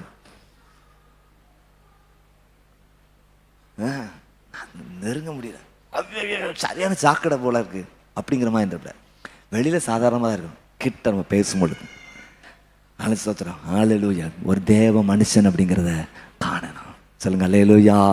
இவர் தான் கர்த்தருக்கென்று தங்கள் வாழ்க்கையை அர்ப்பணித்தார். கரங்களை வைத்து அழைச்சுங்க அப்போ. தூரத்தில் உங்களை 1000 சொல்லட்டுங்க, கெட்டவனே சொல்லட்டும், சரியில்லாத ஆள்னு சொல்லட்டும், கிட்ட வந்து பார்க்கும்போது சொல்லணும் அல்லேலூயா. என்ன சொல்லணும்? மெய்யாகவே இவர் தேவனுடைய மனுஷன். சொல்லுங்க அல்லேலூயா. இதை தான் கர்த்தர் எதிர்பார்க்கிறேன். புரிஞ்சுக்கிடுங்க. நீங்கள் தூரத்துக்கே ஒர்க் பண்ணிடுறீங்க, இல்லை இல்லை இல்லை அதெல்லாம் பிரச்சனை சொல்லிக்கிட்டு வாயிருக்கவன் சும்மாவே பேசுகிறாள். உலகத்தில் அவள் கிடச்சா உடையா செய்வாங்க, வெளுத்தள்ளிடுவாங்க, வச்சு ஒரு பாயிண்ட் கிடச்சா போதும் வச்சு சகைச்சு ஜீரணமானாலும் வெளியே எடுத்து சகைச்சு. இந்த மாடு தான் கக்குனது திங்கிறது என்னது, மாடு தானே அசை போடுற மாதிரி, நாய் தான் தக்குனது திங்கிறது போல வெளியே எடுத்து அப்படின்னு. அப்படிலாம் இந்த உலகம் நான் நம்மள ஆட்களே சொல்லலை பாருங்க, வெளியில் இருக்கிற ஆட்களே சொல்லிட்டு இருக்கேன். அந்த மாதிரி உலகத்தில் இருக்கிறோம். ஆனால் கிட்ட வரும் பொழுது உணரும் தேவ மனுஷன், ஒரு பரிசுத்தவான், கர்த்தர் மெய்யாவே இவர்களுக்குள்ள இருக்கிறார். சொல்லுங்க அல்லேலூயா. கர்த்தர் அசைவாடி கொண்டிருக்கிறார். சாதாரணமானவர்கள் அல்ல, கிறிஸ்துவுக்கு தங்களை முற்றுமாய் முழுவதுமாய் அர்ப்பணித்த ஒரு கூட்டம். கரங்களை வைத்து ஒரு அலையல்ச்சுங்க பார்ப்போம். அல்லேலூயா. தொடர்ந்து நீங்கள் வாசித்து பார்க்கும் பொழுது அவர் பேசுகிறார் பாருங்க. 3 யோவான் 1ஆம் அதிகாரம், அல்லது 3 யோவான் 1ஆம் ஒரே அதிகாரம் தான், 1ஆம் அதிகாரம் 11ஆம் வசனத்தை நீங்கள் வாசித்து பார்க்கணும். 3 யோவான் 1:11 என்ன சொல்லப்பட்டிருக்கிறது? எல்லாம் சேர்ந்து வாசிங்க. பிரியமானவனே, நீ நன்மையானதை பின்பற்றாமல் நீ தீமையானதை பின்பற்றாமல் நன்மையானதை பின்பற்று. நன்மை செய்கிறவன் தேவனால் உண்டாயிருக்கிறான், தீமை செய்கிறவன் தேவனை காண். பாருங்க, அர்ப்பணிச்சு நமக்குள்ள இந்த ப்ரெஷர் பண்ண சின்ன வயசில் வாலிபராக இருக்கும் பொழுது ஒரு எக்ஸாம்பிளே போடுவாங்க. ஒரு நல்ல ஸ்பாஞ்ச் ஒன்று வச்சுக்குவாங்க, அதில் கிரேப் ஜூஸ்லாம் நல்லா முக்கிட்டு அதை புழிஞ்சு காட்டுவாங்க. ஃபுல்லாக கடைசி வரைக்கும் என்ன வரும்? கிரேப் ஜூஸ் தான் வரும். அதே மாதிரி தான் நம்ம வாழ்க்கையில் எவ்வளோ நெருக்குகள், எவ்வளோ பாடுகள் என்ன வந்தாலும் கசக்கி பிழிஞ்சாலும் நமக்குள்ள இந்த நன்மை வந்துட்டுன்னு பாருங்களேன், நிச்சயமாகவே தேவனுக்கென்று டோட்டலாக நம்மை அர்ப்பணித்தவர்கள். கரங்களை வைத்து அழைச்சுங்க பார்ப்போம். இந்த வாழ்க்கை நமக்குள்ளே வரணும். தொடர்ந்து வாசிப்போம், நமக்கு நேரம் வேகமாக வாசிக்கிறேன். 1 யோவான் 5ஆம் அதிகாரம் 18ஆம் வசனத்தை நீங்கள் வாசித்து பாருங்கள். 1 யோவான் 5ஆம் அதிகாரம் 18ஆம் வசனத்தை வாசித்து பார்க்கும் பொழுது அங்கே சொல்லப்பட்டிருக்கிற காரியம், தேவனால் பிறந்த எவனும் பாவம் செய்யணும் என்று அறிந்திருக்கிறோம், தேவனால் பிறந்தவன் தன்னை காக்கிறான், பொல்லாங்கன் அவனை தொடான் சொல்லிட்டு எப்படி காக்கிறான்? 21ஆம் வசனத்தை இங்கே வாசித்து பார்க்கும்போது ஒரு ஆன்சர் சொல்கிறாரு பாருங்க. 21ஆம் வசனத்தை எடுத்துங்க. பிள்ளைகளே, நீங்கள் விக்கிரகங்களுக்கு விலகி உங்களை காத்து கொள்கிறீர்களாங்க. சொல்லுங்க அல்லேலூயா. அவனுக்கு மினி காட்ஸே கிடையாது, ஒரே காட் தான். சொல்லுங்க அல்லேலூயா. தேவனுக்கு உலகத்துக்கு ஊழியம் செய்ய மாட்டான், தேவனுக்கு பணத்துக்கு ஊழியம் செய்ய மாட்டான், தேவனுக்கு சாத்தானுக்கு ஊழியம் செய்ய மாட்டான். அவன் என்னைக்குமே இயேசுவின் பிள்ளையா இருப்பான், என்றைக்குமே இயேசுவின் பிள்ளையா இருப்பான். எத்தனை பேர் விசுவாசிக்கிறீங்க? ஆண்டவரே நான் உம்முடைய பிள்ளை. பக்கத்தை கை கொடுத்துங்க, நீங்க இயேசுவின் பிள்ளை. அல்லேலூயா. நீங்கள் தேவனால் பிறந்தவர்கள். சொல்லுங்க அல்லேலூயா. அதான் சொல்றாரு பாருங்க. அப்போ தேவனால் பிறந்தவன் எப்படிப்பட்டவன்? அவரை விசுவாசிக்கிறவன். தேவனால் பிறந்தவன் எப்படிப்பட்டவன்? அர்ப்பணிக்கிறவன். டோட்டலா ஒரே வசனத்தை வாசனம் முடிச்சிருவோம். எபிரேயர் 6ஆம் அதிகாரம் 7ஆம் வசனத்தை வாசித்து பார்க்கும் பொழுது, எப்படி நீ தன்மேல் அடிக்கடி பெய்கிற மழையை குடித்து தன்னிடத்தில் பயிரிடுகிறவர்களுக்கு ஏற்ற பயிரை முளைப்பிக்கும் நிலமானது தேவனால் ஆசீர்வாதம் பெறும். எனக்கு எல்லா ஸ்டஃப்பும் உள்ள வச்சுட்டார் பாருங்க. விதை ரொம்ப சத்தானது. சில விதைகள் அங்கே விழுந்துச்சு, இங்கே விழுந்துச்சு, இங்கே விழுந்துச்சு. சில விதைகள் நல்ல இடத்துல விழுந்துச்சு. 30, 60, 100 வளர்ந்து. விதையில் எந்த பிரச்சனையும் கிடையாது. நம்முடைய நிலத்துல தான் பிரச்சனை. நம்ம முற்றுமாய் நம்ம சரண்டர் பண்ணும் பொழுது கர்த்தர் நம்முடைய வாழ்க்கையை ஆசீர்வாதமாய் ஜெயமாய் நிச்சயமாக மாற்றுவார். 2 காரியங்களை நம்ம தியானிச்சிருக்கிறோம். தேவனால் பிறந்தவன், அவரை விசுவாசிக்கிறவன். தேவனால் பிறந்தவன், அர்ப்பணிக்கிறவன். தேவனால் பிறந்தவன், அவரை விசுவாசிக்கிறவன். ஆமென். அவருடைய நாமத்தை விசுவாசிக்கிறவன், அவருடைய கிரியை விசுவாசிக்கிறவன், அதை அறிக்கை செய்கிறவன், அது ஸ்தோத்திரம் அறிவிக்கிறவன். எஸ், இன்னைக்கு நம்ம அப்படி செயல்படுவோமாக. அது ஸ்தோத்திரம். அர்ப்பணிக்கிற ஒரு ஆள், அவன் எப்படிப்பட்ட ஆள்? அது ஸ்தோத்திரம். ஆமென். அல்லது உலகத்துக்கு அவன் உடந்தையா இருக்க மாட்டான். விக்கிரகங்களுக்கு அவன் உடந்தையா இருக்க மாட்டான். தீமை செய்கிறவனா இருக்க மாட்டான். நன்மைகளை செய்வான். ஹல்லேலூயா. அவன் பாவத்தை செய்வதில்லை. தன்னை முற்றுமாக தேவனுக்கு அர்ப்பணிக்கிறவன். தன்னை ஆண்டவர் என்னென்ன ஆசீர்வாதத்தை கொடுக்கிறாரோ அதற்கேற்ற பலனை கொடுக்கிற ஒரு ஆளாக இருப்பான். எங்களை நேசிக்கிற அன்பின் நல்ல பிதாவை நன்றி ஸ்தோத்திரிக்கிறோம். இந்த நல்ல நாளில் நம்முடைய வசனத்தை தியானிக்கத்தக்கதான பெரிய கிருபை தந்த தயவுக்காக நன்றி ஸ்தோத்திரிக்கிறோம். தேவனால் பிறந்தவன் என்று இதுவரைக்கும் ஆண்டவர் இம்மால் பிறந்தவர்களுக்காக நன்றி செலுத்துகிறோம். இந்த சபைக்குள்ள இன்னைக்கு இந்த வசனத்தை கேட்கிறவர்கள் யாராவது ஆண்டவரே உம்மால் பிறவாதவர்களாக இருந்தால் இன்றைக்கே தங்கள் வாழ்க்கையை முற்றுமாய் முழுவதுமாய் உமக்கு ஒப்பு கொடுக்க ஆண்டவரே அதற்கு அடையாளமாக இருக்கிற ஞானஸ்நானத்தை பெற்றுக்கொள்ள நீர் கிருபை தரும்படியாக ஜெபிக்கிறோம். அப்பா, மறுபடி பிறக்கிறது எவ்வளவு பெரிய பாக்கியம். அது இம்மையில மாத்திரமல்ல, மறுமைக்கும் ஒரு பெரிய ஆசீர்வாதம் என்பதை நாங்கள் நினைவு கூற கிருபை தருவீராக. தேவனால் பிறந்தவர்கள் எப்படிப்பட்டவர்களாக இருப்பார்கள்? அவரை விசுவாசிக்கிறவர்களாக இருப்பார்கள். தேவனை பிறந்தவர்கள் எப்படிப்பட்டவர்களாக இருப்பார்கள்? அர்ப்பணிக்கிறவர்களாக இருப்பார்கள். தேவனால் பிறந்தவர்கள் எப்படிப்பட்டவர்களாக இருப்பார்கள்? அன்பு கூறுகிறவர்களாக இருப்பார்கள். அந்த 3 ஆசீர்வாதங்கள் வாழ்க்கையில் நிறைவாய் காணப்பட கிருபை தருவீராக ராஜா. ஸ்தோத்திரம் ஐயா. ஆண்டவரே, நம்முடைய பிள்ளைகளை ஆசீர்வதியும். அவருடைய வேலைகள், தொழில்கள், ஊழியம், படிப்பெல்லாம் வச்சு பிராணங்களில் நம்முடைய கிருபையின் கரம் கூட இருந்து வழி நடத்தட்டும் அப்பா. நல்ல பாதுகாப்பை தருவீராக. நல்ல நோய் சக்தியை தருவீராக. எல்லா காரியங்கள் ஜெயமா இருக்கு. நல்ல சமாதான சந்தோஷத்தை நிரப்புங்க. கனியினால் நிரப்புங்க ஆண்டவரே. எல்லா பிரச்சனைகள் போராட்டங்களை ஜெயிக்க கிருபை தாங்க ஆண்டவரே. அப்படி தயவுள்ள கரம் கூடந்து வழி நடத்தும்படியா செபிக்கிறோம் அப்பா. கண்ணீரும் பாதையில வேதன் பாதையில் இருக்கிறவர்களுக்கு விடுதலை தருவீராக. சுகவீனமா பலவீனமா இருக்கிறவர்களுக்கு ஆண்டவரே அற்புதங்களை செய்யுங்க ஆண்டவரே. குடும்பங்களில் போராட்டங்கள் இருக்கும் என்றால், அண்டர்ஸ்டாண்டிங்ல பிரச்சனை இருக்கும் என்றால் நீ சரிப்படுத்தி தரும்படியா செபிக்கிறோம் ஆண்டவரே. நல்ல ஆண்டவரே வீடுகளை தாங்க, நல்ல வாகனங்களை தாங்க ஆண்டவரே. ஸ்தோத்திரம் அப்பா. ஹல்லேலூயா. ஆண்டவரே ஸ்தோத்திரம். ஒத்திக்கு வீடு வேணும்னு கேட்கிறவங்க இருப்பாங்க, அற்புதம் நடக்கட்டும் ஆண்டவரே. வாடகைக்கு நல்ல வீடு வேணும் கிடைக்கிறவங்க, அந்த சபைக்கு அருகிலே கிடைக்கணும்னு சொல்றவங்க இருக்கிறாங்க, அற்புதம் நடக்க கிருபை தரும்படியா ஜெபிக்கிறோம் ஆண்டவரே. எல்லா காரியங்கள் ஜெயமா இருக்க கிருபை தாங்க. இவர்கள் சம்பூர்ணமா இருப்பார்களாக, இவர்கள் சுகமா இருப்பார்களாக, இவர்கள் சமாதானமா இருப்பார்களாக ஆண்டவரே. ஆண்டவரே ஸ்தோத்திரம். தேவனாலே கூடாத காரியம் ஒன்றுமில்லை சொல்லி சொல்லி ஜெயிக்க கிருபை தருவீராக ராஜா. ஆண்டவரே ஸ்தோத்திரம். தேவனால் பிறந்தவர்களாய் நாங்கள் காணப்பட கிருபை தாரும் ஆண்டவரே. அவருடைய கிருபையை கருத்தில் ஒப்பு கொடுக்கிறோம் ஆண்டவரே. ஊழியம் செய்கிற எல்லாருடைய ஊழியங்களும் எல்லா குடும்பங்களையும் ஆசீர்வதிங்க. அந்நீரோடு கவலையோடு இருக்கிற எல்லாருக்கும் நீர் இரக்கம் பாராட்டு. கர்த்தர் பெரிய காரியங்களை செய்து நாமத்தை மேம்படுத்தும். இயேசுவின் மூலம் ஜெபிக்கிறோம் நல்ல பிதாவே, ஆமென். ஆம் தேவ ஜனங்களே, இன்றைக்கு தேவனால் பிறந்தவர்கள் எப்படிப்பட்டவர்களாக இருப்பார்கள்? அவரை விசுவாசிக்கிறவர்களாக இருப்பார்கள், அன்பு கூறுகிறவர்களாக இருப்பார்கள், அர்ப்பணிக்கிறவர்களாக இருப்பார்கள் என்று சொல்லி நாம் தியானித்தோம். அது உங்களுக்கு ஆசீர்வாதமாக இருந்திருக்கும் சொல்லி நாங்கள் விசுவாசிக்கிறோம். ஒருவேளை இன்னும் அல்ல நீங்கள் ரட்சிக்கப்படலாம், ரட்சிக்கப்படுங்க. ரட்சிப்பின் வெளியரங்கமான அடையாளமாக இருக்கிற ஞானஸ்நானத்தை நீங்கள் பெற்றுக்கொள்ளும்படியாக உங்களை அன்புடன் கேட்டுக்கொள்கிறோம். கிறிஸ்துவுக்காக வாழுங்க. இம்மையிலும் மறுமையிலும் ஆசீர்வாதத்தை பெற்றுக்கொள்ளுங்க. எங்களோடு கூட தொடர்ந்து கர்த்தரை ஆராதிக்க முடியும். நீங்கள் நேரடியாக எங்கள் திருச்சபைக்கு வந்து கர்த்தரை ஆராதிக்கலாம். அது இல்லைன்னா நீங்கள் யூடியூப்பில் அதை நீங்கள் எங்களோடு கூட இணைந்து கர்த்தரை ஆராதிக்க முடியும். எங்களுடைய யூடியூப் சேனல் நேம் வந்து ஜைனிட் சர்ச் திருநெல்வேலி. அதை சப்ஸ்கிரைப் பண்ணி ஆல் அப்படிங்கிற பெல் ஐக்கனை கிளிக் பண்ணும்படியாக கேட்குறேன். நாங்கள் உங்களுக்கு உதவி செய்ய ஆயத்தமாக இருக்கிறோம். பிளஸ் சர்வீஸ் சிறுவர்களுக்கு, எஸ் சர்வீஸ் வாலிபர்களுக்கு, பைபிள் ஸ்டடீஸ், ப்ரேயர்ஸ் மற்றும் நல்ல வர்ஷிப் டைம் இருக்குது. நீங்கள் இணைந்து நல்ல வீட்டில் நல்ல பாட்டு கேட்டு கர்த்தரை மகிமைப்படுத்த முடியும். அது கர்த்தர் நிச்சயமாக உங்களை ஆசீர்வதிப்பார். மீண்டும் அடுத்த வாரம் சந்திப்போம். தேவ கிருபை நம்மோடு இருப்பதாக. ஆமேன்.